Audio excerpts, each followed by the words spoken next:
एक दिन की बात, रात्रि लगभग 12 बजे बाबा अपने कमरे में आंखें बंद चिंतन में। चिंतन हमारी आपकी भाषा में कहा जाता है, शास्त्र की भाषा में कहा जाता है। सच बात है, चिंतन नहीं होता हो। सपने को क्या बोलते हैं आप लोग? ये बोलेंगे कि मैं चिंतन कर रहा था, मैं चिंतन में बस में बैठा, मैं चिंतन में वहां गया। चिंतन थोड़ी है वो, ये कहोगे सपना। और जो चिंतन करते उसको कहेंगे चिंतन, जो ध्यान आदि करते। लेकिन बाबा की जो अंतर दुनिया थी, ना वो चिंतन था और ना ही वो सपना था। वो क्या, उसको बोलते हैं हमारे यहाँ भाव समाधि। बाबा मंजुलीला भाव में है। भाव समाधि का मतलब भाव राज्य में प्रवेश है।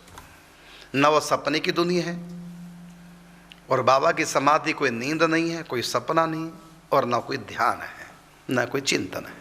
वहाँ सब कुछ लीला प्रकट में चल रही है।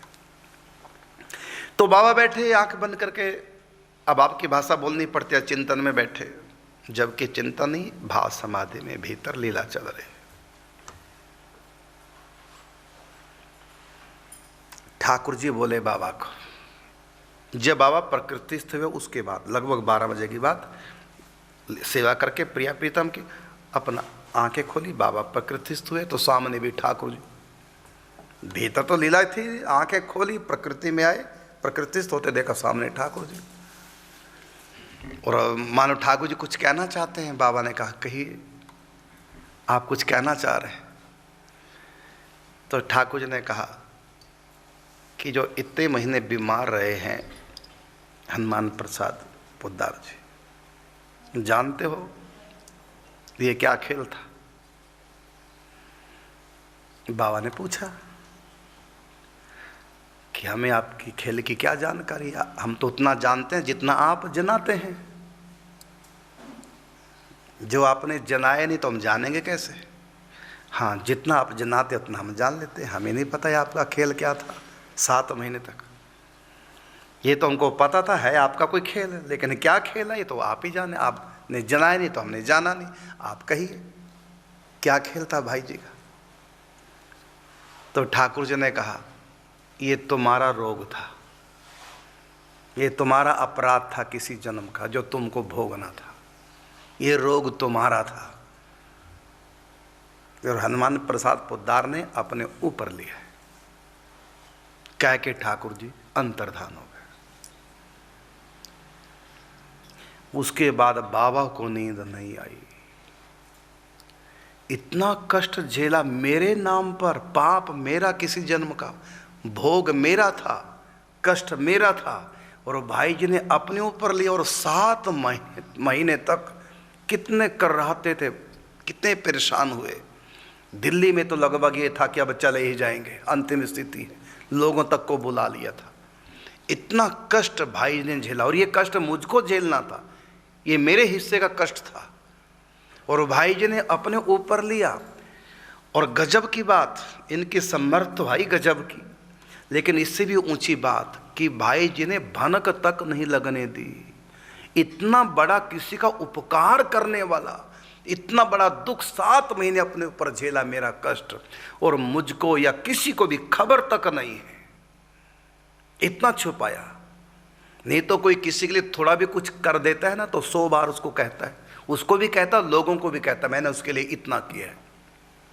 लेकिन गजब का भाई जी का ये गोपनीय स्वभाव, इतना बड़ा मेरा भला किया, इतना बड़ा दर्द अपने ऊपर सह लिया, लेकिन मुझको पता तक नहीं चलने दिया।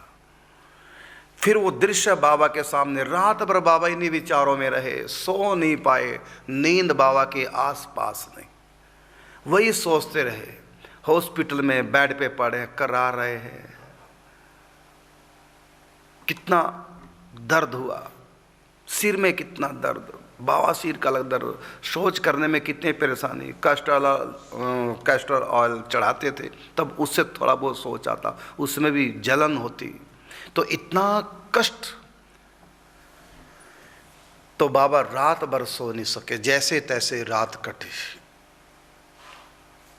और बार बार बाबा बलिहारी जा रहे हैं, धन्य हो, कौन है सृष्टि में ऐसा प्रेम करने वाला। इतना बड़ा कष्ट कौन किसका दुख अपने ऊपर लेता है। और बिना उसके बताए रात भर इन विचारों में रहे। अगले दिन उठे, शौच क्रिया की, स्नान किया, नियम पूरा किया और पहुंच गए भाई जी के पास। भाई जी उस समय जो प्रूफ चेक कर लिए थे, करेक्शन की थी शब्दों की, सबको इकट्ठे कर रहे थे और डाक विभाग में पहुंचाना है, गोरखपुर में प्रेस में छपने के लिए। जो तैयार हो चुके हैं पेज उनको इकट्ठे कर रहे थे। बीच बीच में देख भी लेते थे कहीं कोई कमी। अब बाबा बैठ गए भाई जी के पास सामने कि भाई जी को फुर्सत मिले तो मैं कुछ चर्चा करूं। भाई जी अपने काम में लगे कि चलो विशेष कोई बात होगी कर लेंगे, मैं अपने काम में। लेकिन बाबा सोचते हैं कि जब काम पूरा हो जाए तब बात करूंगा। बाबा ने अपनी तरफ से कोई बात ही नहीं चलाई। तब भाई जी ने बाबा से कहा, कहो बाबा ये इतनी जल्दी सवेरे सवेरे कैसे आए, क्या हुआ सवेरे सवेरे कैसे? अब बाबा को अवसर मिला कि पूछ रहे, अब तो कहूं। देखो बाबा अपनी तरफ से प्रश्न कर सकते थे ना, हमको सीखना है इन बातों से, कर सकते, लेकिन नहीं किया। नहीं, डिस्टर्ब नहीं करना, अपने काम में लगे। और हम लोग ऐसे हैं, किसी से बात करें तो बीच में आके बोलने लग जाएंगे, भजन करें तो बीच में आके बोलने लग जाएंगे, पाठ करें तो बीच में आके बोलने लग जाएंगे, किसी से बात कर रहे हैं तो तीसरा व्यक्ति बीच में आके बोलने लग जाएगा। ये सब बचपन है, अज्ञानता है। पहले देखो और फिर संत यदि हमारी बात का उत्तर पूरा सूरा दे रहे हैं, फालतू नहीं बोल रहे, तो समझ आना चाहिए क्यों बोलना नहीं चाह रहे हैं। हमारी बात का पूरा उत्तर नहीं दे रहे, हाँ ना में हाँ करके टाल रहे हैं, इसका मतलब कुछ काम कर रहे हैं। काम का मतलब अंदर से संत बहुत कुछ करते हैं, पता नहीं चलता बाहर से। बाहर से वो खाते पीते चलते फिरते नजर आते हैं, लेकिन भीतर क्या खेल चल रहा है, इसलिए डिस्टर्ब नहीं करना चाहिए। अब यहाँ देखो भाई बाबा आए, भाई जी अपने काम में लगे, चुपचाप आके बैठ गए। जब फुर्सत से होंगे तो अपने भी बोल देंगे भाई जी, हाँ कहिए क्या बात, लेकिन तब तक बाबा चुप बैठे। इन बातों को सीखो। और जब भाई जी ने कहा कहो सुबह सुबह कैसे आ गए, अब प्रश्न किया, अब बाबा बोले। तो बाबा ने कहा कि आपको जो इतना कष्ट हुआ 7 महीने तक, ये क्या लीला थी, क्या खेल था?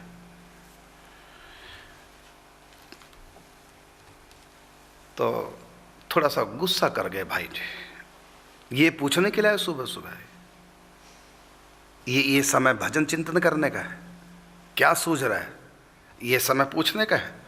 गुस्सा कर गए। फिर बाबा बोले, ये जो आपको इतना कष्ट हुआ 7 महीने तक, ये किसका अपराध आपने अपने ऊपर लिया, किसका कष्ट आपने अपने ऊपर लिया?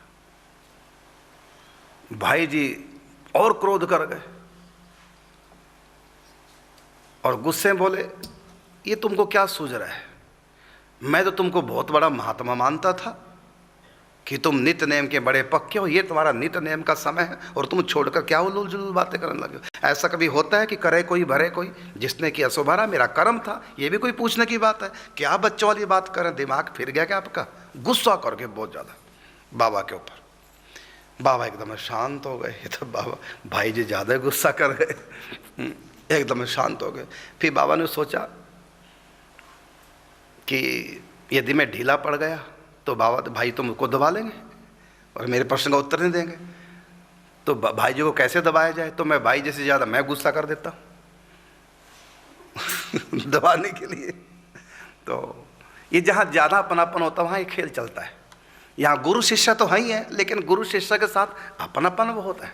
और फिर देखे तो भीतर से दोनों महाभाव में प्रतिष्ठित, या कह लो दोनों सखियाँ हैं राधा रानी की, भीतर का अलग खेल है। चलो, तो बाबा भाई जी ने बाबा को डांट दिया ये तुम क्या कह रहे हो, कैसे ज्ञान अज्ञान जैसी बातें करो, करे कोई भरे कोई, ये तो कोई होता है, जिसने जैसा किया भरा, मेरा कर्म था किस जन्म का, मैंने भोग लिया, ये कष्ट आया था भाग्य में, भोग लिया मैंने, इसमें कौन सी बड़ी बात होगी। ना ना सही बताओ किसका लिया आपने। फिर बाबा भाई जी गुस्सा कर गए।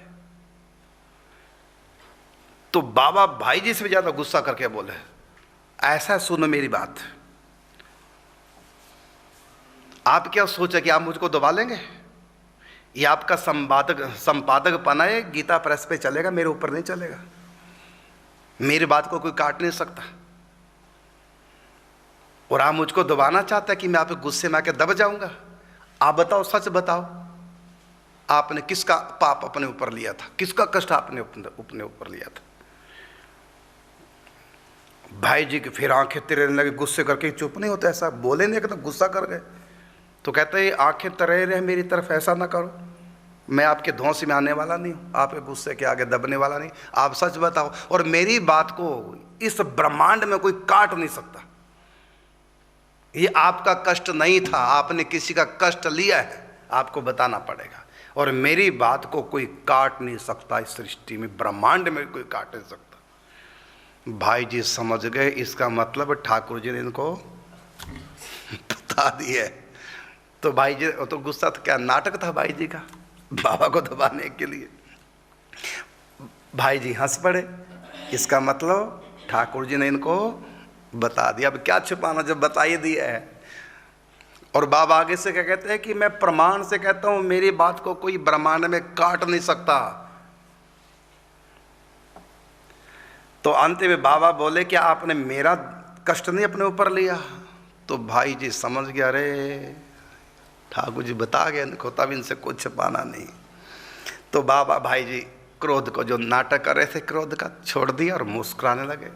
सामने बाबा बैठे थे, तो बाबा के दोनों कंधों पे अपनी हथेलियां रखकर बड़े प्यार से देखते, इतना कहा कि आप में और मुझ में कोई अंतर है क्या। मतलब भाई जी और बाबा इतने एक हो चुके हैं कि दोनों के कर्म साझा, कोई भी भोग ले, जबकि जो करता है सो भोगता है। लेकिन यहाँ ये स्थिति नहीं रही, दोनों इतना एक। तो भाई जी दोनों कंधों पे अपनी हथेलियां रख करके और हल्का सा प्रेम से दबाते मुस्कुराते हुए बाबा से बोले, बाबा के नेत्रों से नेत्र मिला करके, कि तुम में और मुझ में कोई भेद है क्या, तुमने भोगा चाहे मैंने भोगा, एक ही बात तो है। सुनते ही बाबा की आंखों में आंसू, देव जो ठाकुर जी कहा, ठाकुर जी ने भाई जी ने स्वीकार कर लिया मेरा कष्ट। तो बाबा की आंखों में आंसू नहीं, प्रेम के आंसू भाई जी की आंखों में।